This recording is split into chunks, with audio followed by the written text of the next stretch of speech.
नमस्कार. सुंदर विचारांची संकल्पना यामध्ये आज आपण पाहणार आहोत. गिरनार गुरुशेखर एक अद्भुत रहस्य. याआधी आपण पहिला भाग 1 मध्ये गिरनारची बरीच माहिती पाहिलेली आहे आणि राहिलेली माहिती ही आता भाग 2 मध्ये आपण पाहणार आहोत. प्रथम सर्व दत्तगुरूंच्या भक्तांना सुख, समृद्धी, ऐश्वर, आध्यात्मिक ज्ञान प्राप्त हो, हीच दत्तगुरूंच्या चरणी प्रार्थना. गिरनार हा जुनागडमधील प्रचंड मोठा असा महान पर्वत आहे आणि या पर्वताच्या शिखरावर श्री दत्तगुरूंनी 12,000 वर्षे तपस्या केली आहे. म्हणूनच आपण श्री दत्तगुरूंना जय गिरिनारी असे म्हणतो. श्री दत्तगुरूंची कृपा होते तेव्हाच गिरनारला जाण्याचा योग येतो. त्यासाठी नामस्मरणात सातत्य ठेवून गुरुकृपा प्राप्त करावी लागते. दुसरे असे की गिरनारला दत्तगुरूंना भेटायला जाताना जानवे, हिनातर, प्रसाद म्हणून बेसनाचे लाडू, ड्रायफ्रूट, खडी साखर जमेल तसे सोबत ठेवावे. छोट्या बॉटलमध्ये तुमच्याकडे कोणते गंगाजल किंवा पवित्र जल असेल ते न्यावे. जमल्यास खाली हनुमान पायरीला दीपदान करावे. तर दत्तगुरूंची सेवा आपल्याला जे जे शक्य असेल त्या मार्गाने दत्तगुरूंची सेवा घडावी हा उद्देश ठेवावा. प्रथम आपण रोपवेपर्यंत पोहोचलेलो. रोपवेनंतर अंबामातेचे दर्शन घेऊन आपण पुढील 5,000 पायऱ्या चढण्यासाठी सुरुवात करतो. पायरी चढण्यासाठी आपल्याला सोपे असे शूज किंवा नुसते सॉक्स घातले तरी चालतात. सोबत एक जाड पाणी बॉटल आणि खडी साखर ठेवावी, म्हणजे जेणेकरून आपल्याला पायऱ्या चढताना काही त्रास झाला किंवा काही तहान लागली किंवा काही आपल्याला प्रॉब्लेम व्हायला लागला किंवा दम लागत असेल तर थोडीशी खडी साखर आणि श्वासाला भुंगण्यासाठी कापूर सोबत ठेवावा. गिरनार पायरी चढताना सतत दत्तगुरूंच्या नामस्मरणाचा जयघोष करावा आणि दत्तगुरूंना हात द्या, साथ द्या अशी सतत प्रार्थना करावी. मनात प्रार्थना करावी. घाबरून जाण्याचे काहीच कारण नाही आहे. कधी कधी म्हणायला वाटतं आम्हाला एवढ्या 5,000 पायऱ्या चढणं शक्य आहे का? तर असं काही नाही आहे. तर आपण दत्तगुरूंच्या नामघोषात पायऱ्या चढल्या तर आपण नक्कीच त्या 5,000 पायऱ्या चढून दत्तगुरूंचे गुरुशिखराचे दर्शन प्राप्त करू शकतो.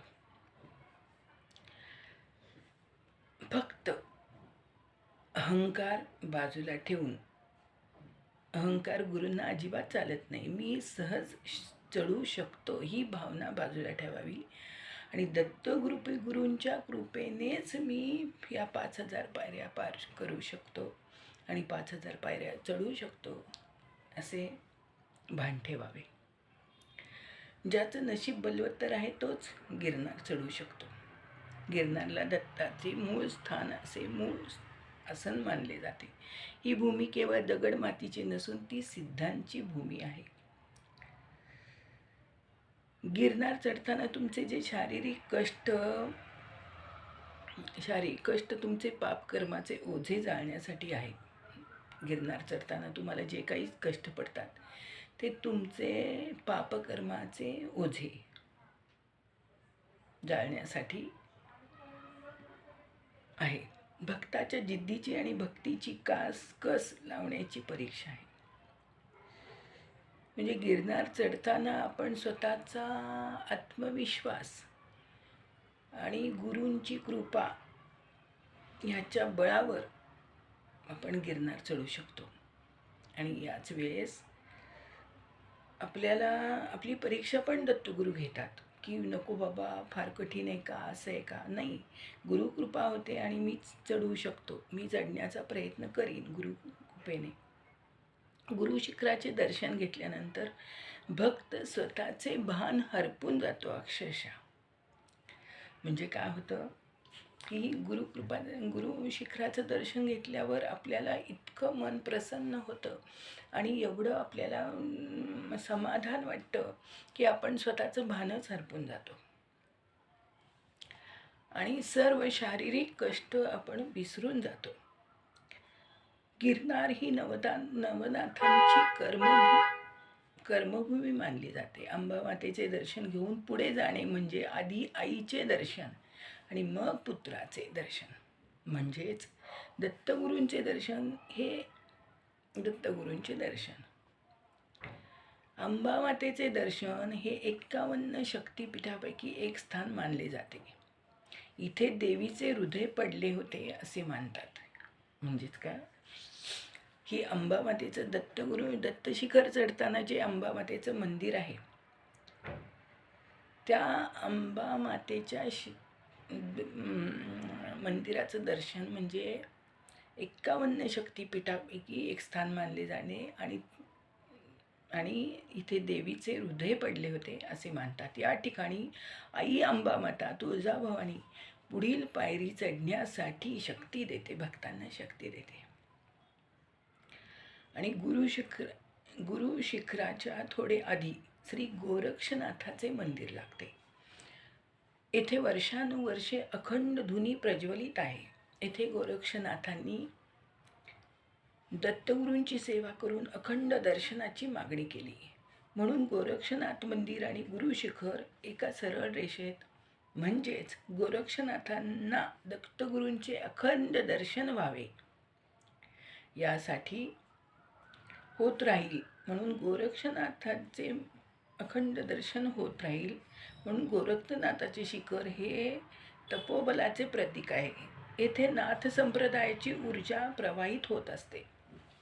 म्हणजेच काय तर गोरक्षनाथाचे मंदिर आणि दत्तगुरूंचे मंदिर एका सरळ रेषेत, म्हणजे गोरक्षनाथाचे मंदिर थोडेसे उंच आणि दत्तगुरूंचे मंदिर थोडेसे खाली, अशा प्रकारे जेणेकरून गोरक्षनाथांना दत्तगुरूंचे दर्शन सतत होत राहील अशा प्रकारे आहे.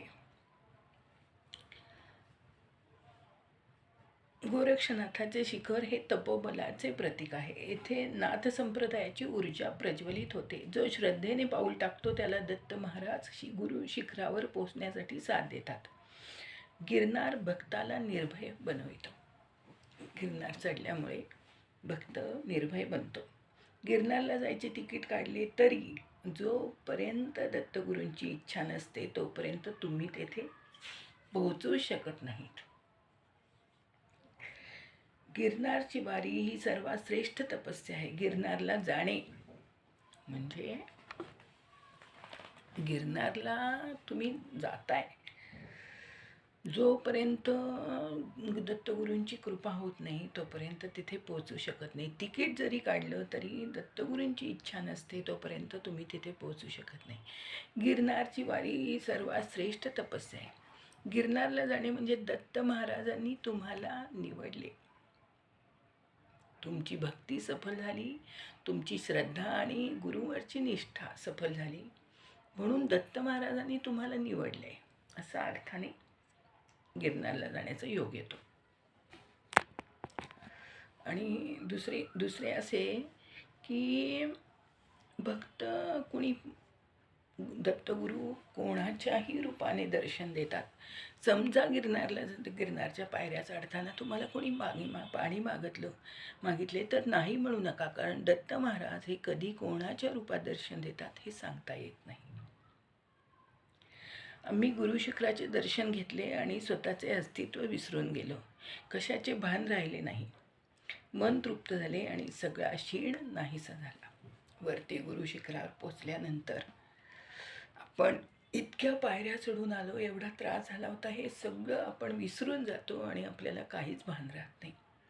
इतकं मन प्रसन्न होतं आणि सगळं क्षीण एका क्षणात नाहीसा होतं. एक वेगळे समाधान वाटू लागते. येथील वातावरण, वरती गुरुशिखरावरचं वातावरण हे भक्ताला स्वतःचे ब्रह्मतत्वाची जाणीव करून देते आणि दत्तगुरूंचा कृपा वर्षाव जाणवू लागतो. थोडी पायरी उतरल्यावर इतक्या प्रचंड उंचीवर भक्तासाठी अखंड महाप्रसाद आणि कमंडलू तीर्थ जलसेवा आहे. येथील कमंडलू तीर्थ जल अजिबात आटत नाही, कारण इथे दत्तगुरूंनी दुष्काळ पडल्यावर आपल्या कमंडलूतील जल शिंपडले होते अशी ख्याती आहे. इथलं कमंडलू तीर्थ अजिबात कितीही दुष्काळ पडला, काहीही होऊ दे, तरी आटत नाही, कारण हे दुष्काळ पडल्यावर दत्तगुरूंनी कमंडलूमधलं तीर्थ शिंपडलं आणि तेव्हा ते जल कमंडलू तीर्थजल निर्माण झालं. अशी ही गिरनार यात्रा दत्तगुरूंच्या कृपेने प्रचंड आत्मिक समाधान आणि बल देणारी आहे. तुम्ही सुद्धा दत्तगुरूंची सेवा करा, दत्तगुरूंची कृपा प्राप्त करा, गुरुचरित्राची सेवा करा आणि ज्यांना गिरनारला जायची इच्छा आहे त्यांनी दत्तगुरूंना प्रार्थना करा. तुम्हाला सुद्धा नक्कीच गिरनारला जाण्याचा योग येईल.